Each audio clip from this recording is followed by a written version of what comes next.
she pulled me aside and very gently tapped my hand and said, "Have you thought about scrapbooking?" And I went, "No, I want to be a quilter." And she just kind of looked at me, looked at my piecing and went, So I didn't go back. You're listening to Fussy Cutters Club podcast, a show that gives you permission to cut into the good fabric so you can make quilts you love. And now your host, who believes it's not a crime to love using novelty fabrics, Ange Wilson. Hi, I'm Ange. It's nice to meet a new friend. It's always nice to meet a new friend, and especially a friend that is interested in fussy cutting. Now, I don't know whether you stumbled across me when you were searching for a crafty type of podcast, or you found me because we already have some sort of relationship and connection. Whatever it was, I'm grateful to have you here. I want us to connect each week in a weekly chat, just like this. Some weeks it'll just be me. Some weeks I'll be joined by a guest. Some weeks I'll be joined by some friends. Who knows what's going to come through that door, but I hope you'll come on the journey with us. As is customary with meeting new people, I thought I would take this time to tell you a little bit about myself.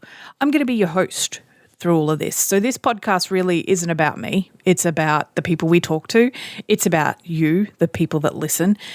It is a vehicle and an avenue for me to share and hopefully introduce you to some new things, broaden your horizons a little bit, give you the courage to try something that you've been wanting to try but didn't know how, inspire you to try something new, inspire you to double down on what you love.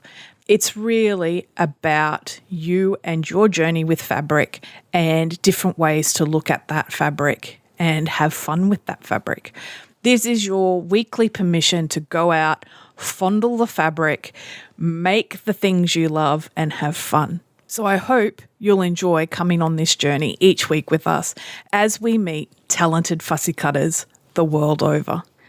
So, a little bit about me. Who am I? I'm Australian. G'day, mate. I've been sewing now for nearly 11 years, actually probably a little bit more than 11 years. I am not a natural sewer, not in the slightest. I didn't grow up in a home where people sewed all the time. I didn't have an inkling to sew all the time. I appreciate fashion and I admire people who sew and could make things with fabric. I was a massive geek for Project Runway when it first got started. That was as far as it went. It wasn't like I woke up and lived and breathed sewing. I didn't even know that there were stores dedicated to sewing stuff. So, it's not like I had it in my blood, so to speak. But the one thing I do really appreciate, and this will sound really weird, and my husband gives me a hard time about it the time, is good set design. When we're watching a movie or we're watching a TV series, it's the set design and the costuming that hook me. A lot of times I would turn to him and go, "Did you just see that platter in the background? Did you see the beading on that bodice?" And things like that, which drives him bananas. Anyway, so I get a lot of American TV in Australia, as most Western cultures do these days. And there was this thing that kept popping up and intriguing me, and they were quilts. I'd never seen a quilt. We live in the tropics, man. There's no need for a quilt here. We have doonas, and very British, I know, doona, but we have no quilts. I had never seen a quilt until I was in my 20s. And so I'd only ever seen them sort of in magazines and TV shows and movies, and they always fascinated me. And then I love this idea of heirloom crafts. I love that people can make something and 100 years later still be in use. And so that always intrigued me and fascinated me. When I was in high school, I had this dream of being an artist.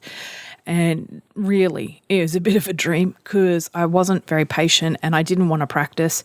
And my father gave me some faithful advice, which is very true, that artists don't pay the bills. And he's right. Statistically, not many people are fortunate enough to make money out of their art. And so it was never something that I thought I could pursue. It was something I did to relax and defrag and kind of just put my personal touch on things, but it wasn't something that I considered to be a career option. And then I was fortunate enough to move 20 years ago, to move to Canberra, which is the capital of Australia, not Sydney or Melbourne, people, but Canberra. And I love Canberra. Canberra is a beautiful place to live. And when I moved down there, one of the things I loved about it was it had 4 seasons, where I had moved from a place that had 1. It was hot, or damn hot. And I moved to a place that had spring and autumn and a summer, and it definitely had a winter. And at the time when I moved, it coincided with my gran, who I love and adore, going to a communal living situation for elderly people. And it meant that she had to downsize. And so she was going through all of her bric-a-brac and knickknacks and amazing things that she'd collected over her lifetime. And she was a sewer, but she was a utilitarian sewer. So she used to sew for the grandkids, sew to mend, sew to repair, hem curtains, that kind of thing.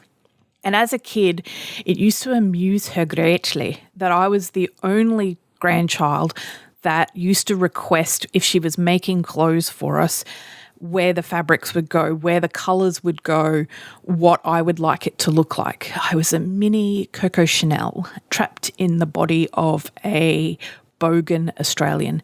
And so I don't know what possessed her, but I think it was the memory of those times together that made her decide to send me her sewing machine. And her sewing machine was her pride and joy. It was the thing that allowed her to gift to the kids when money was tight. It was the thing that allowed her to provide for her family when they were doing things tough and things needed mending and repairing.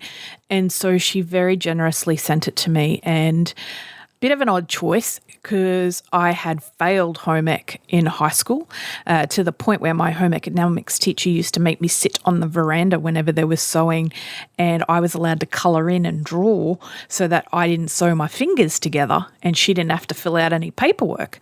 So bold choice sending me the sewing machine, but she did, which I am grateful for. And when the sewing machine turned up, I was only a few months into being in Canberra, and I kind of put it away. I didn't really take it out. It was a great memento of my gran, but I didn't see any purpose in it. And then a few years went by and I met my lovely husband and we got married, and we were trying to start a family.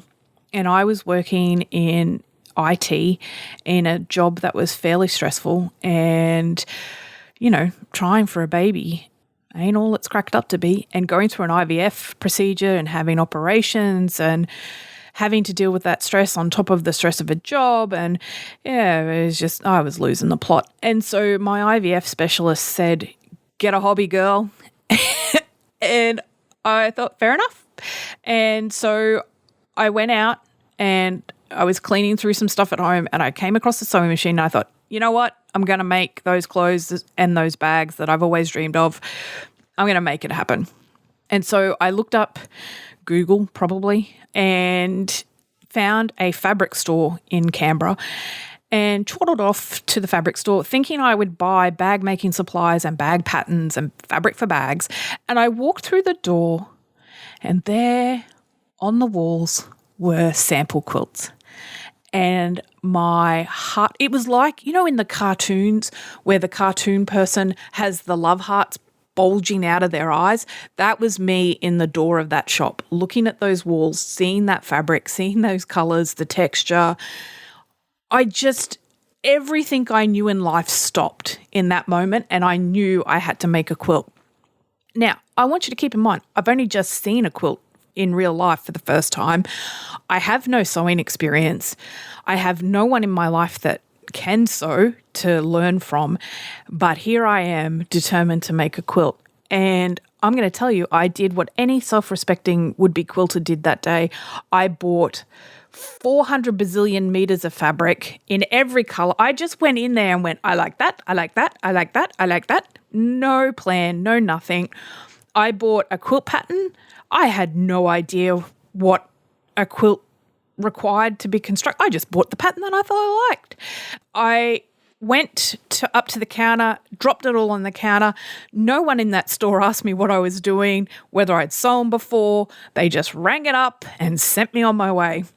And so I went home and I hit the internet and I remembered some of the stuff that I had vaguely learnt in home economics. And so I sewed my first quilt. Now, I had to buy everything. Like, I started from scratch, had to buy everything, rotary cutter, mat, ruler. No one told me how to use these. It is a miracle that I still have all 10 digits to this day. And so I made my first quilt. And in the process of making that first quilt, I knew I had Googled enough and watched enough YouTube that I knew I had to quilt this thing at some stage. But I knew well enough that the $100 Gnome that my nan had had for like a decade would not handle it. And so I Googled what the options were for finishing a quilt where you didn't finish the quilt, and long armour services came up in our area. And so I took it to a long armour and explained to her, I'm new, this is my first quilt top, quilt it. And she took one look at it and went, you know nothing, grasshopper. You've sewn this entire quilt top with a 1/8 fashion seam. And I'm like, yep, that's me. And she's like, this is a bold colour choice. And I'm like, yeah, I like them all. And so she told me very wisely that I should do a beginner's quilt course. And so I went and enrolled in a beginner's quilt course. And the lady who was teaching the course, I don't know how else to explain it, but she didn't know what to do with me. And so I will put photos in the show notes of the piecing that I did on that faithful course. And about 3 nights into the course, it was like a weekly course, you would go every week, she pulled me aside and very gently tapped my hand and said, have you thought about scrapbooking? And I went, no, I want to be a quilter. And she just kind of looked at me, looked at my piecing and went, So I didn't go back, right? And I persevered making my own quilts without it. And I took my next quilt top to that same long armour, and she said, sister, if you're going to keep spending money and doing this, you really need to learn. And I told her that I had gone to a class and that class lady had crushed me like a bug on a windscreen at a high-speed highway. And she said, yeah, that's because you went to the wrong place. You need to go here. And gave me the details of a quilt store and a teacher that she recommended. And I went, and fortunately for me, there was a class the next week and I signed up, and that teacher changed my life. She knew what to do with this bull in a china shop, this person who was so impatient to have everything just done and made already. And she took, I would say, the raw potential that I had as a quilter, and she focused it. She made me slow down. She made me restitch stuff. She made me pay attention to what I was cutting. She made me take a lot of deep breaths and calm down doing stuff because I was just so excited. Like, I was just so excited to make a quilt. I wanted to see those blocks and what they would look like finished. And I just excited, like a golden retriever puppy, excited. And so her and I spent a lovely 12 weeks together learning, and I finished my first ever quilt top. And lo and behold, in that class, not in the actual class, but while taking that class, I fell pregnant with the embryo that is now our 11-year-old son. And I haven't looked back on either things. I do one thing between parenting and quilting. I do one of them way better than I do the other one. I'll let you decide which one that is. But I am so very fortunate that the two things that I love in life came along at the same time. I do love more than two things. Don't tell my husband. And I get to share that with everybody else. So that's how I became a quilter. And now I took that enthusiasm. And the first year of quilting, I said very confidently on the internet, I'm going to make a quilt a month for 12 months. I made 5 quilts that year, which is a massive effort. And the declaration of making 1 quilt top a month was reflective of I had no idea how much effort went into making them and how much faffing about I would have choosing fabrics. So, setting that goal certainly made me grow quicker than I would have without that goal. But yeah, and it snowballed. It went from there. And I was very fortunate because I was working in IT. I was internet savvy to a certain extent, and the internet was just getting started. It was 2002, people. Facebook didn't even exist. And so I started blogging when I first moved to Canberra, and I turned my personal blog into a blog about my quilting journey. And it just got a life of its own. And through that blog, I got to go on Project Runway Australia as a audience member, not a sewist. That would have been hilarious. I got to meet the friends that I still have to this day. I got massive opportunities to travel and teach and meet amazing people. I wrote a little book called The Fussy Cutters Club. And, I've published patterns. I've self-published. I've taught on cruises. I've taught internationally. I've been to international shows. Just stuff that I had no idea was even possible and no concept that it would come from this sewing machine and this gift that my gran had given me.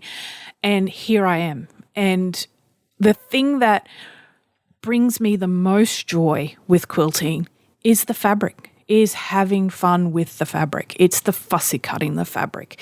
It's taking what some designer has put out into that world and putting my own spin on it and using it to create something that I love and I can hand down to the generations after me, and they too will get something. Having a kid, it's true what they say. It's a little bit of your heart just walking around out there. And it brings me no end of joy to know that if anything happens to me, God forbid, he has a lifetime of hugs in the blanket box in his room where he can just take them out and snuggle with them and think of his mum. And that means the world to me. And so one of the joys in my life is I am now in a position where I can host a podcast where I can talk to people who share the same joy. And that's what the goal of this podcast is. This is all about meeting fussy cutters the world over, and we're going to meet some non-fussy cutters, but I kind of think they just haven't met a fussy cut they love yet because everyone's got some fussy cutter in them. We're going to talk about their favourite fabrics, their favourite blocks, their favourite journeys, the things that they love to do with fussy cutting. We are going to talk about all things fabric, fussy, fabulous. Maybe that should be our tagline. But yes, that's the plan for this. So I hope you'll come on the journey with us. I hope that you enjoy hearing different perspectives, learning from other people, embracing the things that you might not love, but somebody else is really enthusiastic about. I hope you enjoy shaking off the shackles of the quilt police. I hope that this inspires you and gives you confidence to go out there and make the quilts that you love and reflect who you are. My hope in this podcasting adventure is that we can all grow together and we can all fall further in love with fabric. So how about it? Are you with me? Awesome. I knew I could count on you. You look like just the kind of person to have fun with. So I'll see you back here next week for the next episode in our new adventure, the Fussy Cutters Club. Thanks for listening to the Fussy Cutters podcast. Enjoyed listening? Why not subscribe so you'll never miss an episode? Did you know the quickest way to the heart of any podcaster is to leave a review or recommend the podcast to a friend? It's true, it is. Until next week, get out there and fondle that fabric.